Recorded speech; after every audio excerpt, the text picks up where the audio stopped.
Morning folks, so it's now the Wednesday the 2nd of October.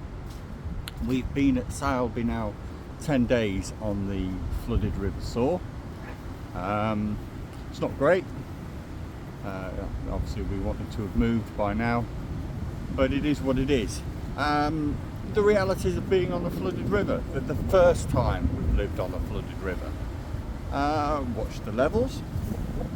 We've kept adjusting our ropes, kept our senses of humour, make sure we've got plenty of provisions in, plenty of coal, kindling, food, tea, milk, etc, etc. So I'm going to take you on a little tour now, just a bit of a walking tour of the immediate surrounding area.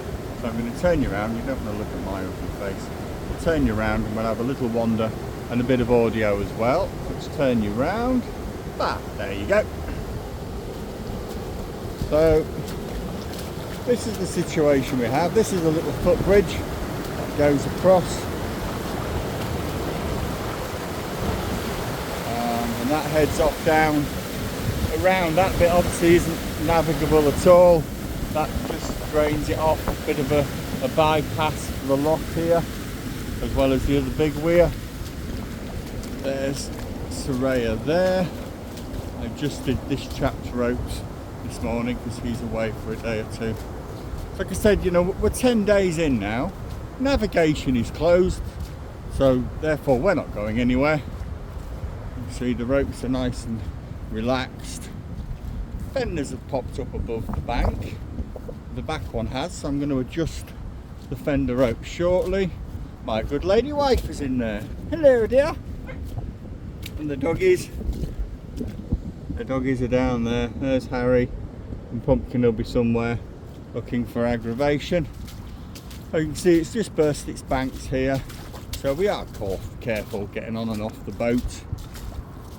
This boat joined us a couple of days ago. He lives just up from here and made a dash for a safer place. I can't really blame him, to be honest. Here's the lock. So this is lock 49 on the River Soar. This is Sileby lock. You can hear me splashing through the water. Lots of rubbish has come down overnight, far more than recently.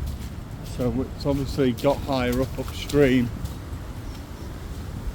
Lots of rubbish there. Bit of a wobble on the camera, I do apologise.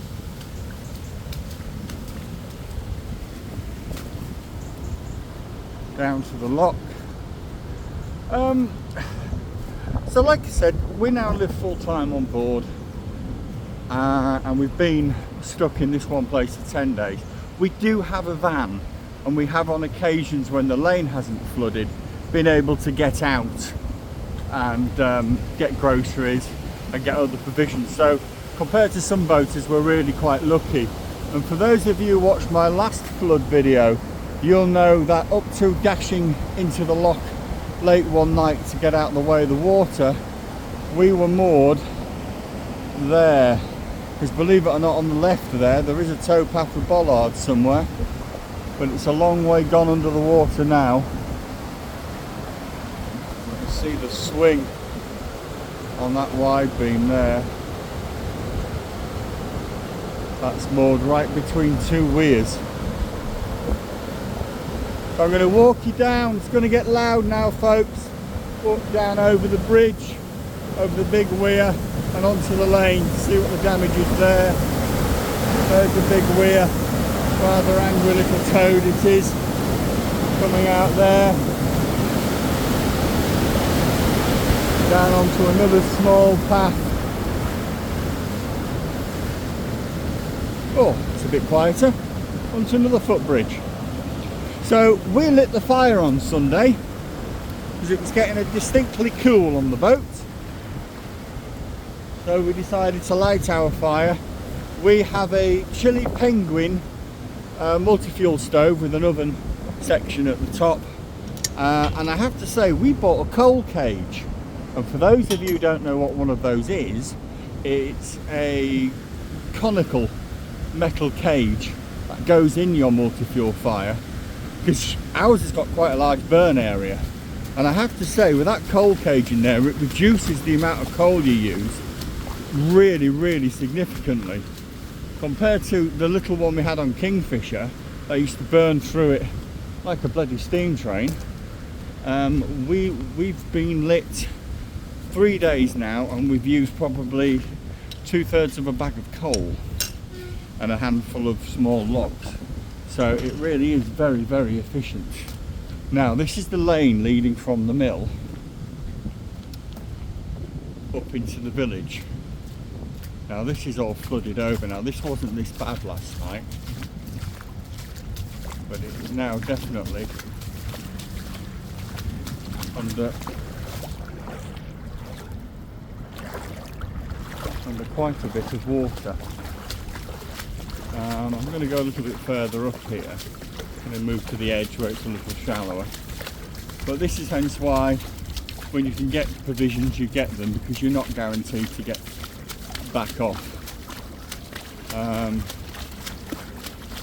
So this is Mill Lane in Sileby. I'm going to take you down to where, when I was going out to see a customer last night, I changed my mind and cancelled it because there was no way I was driving my van up there just to do a quote for someone.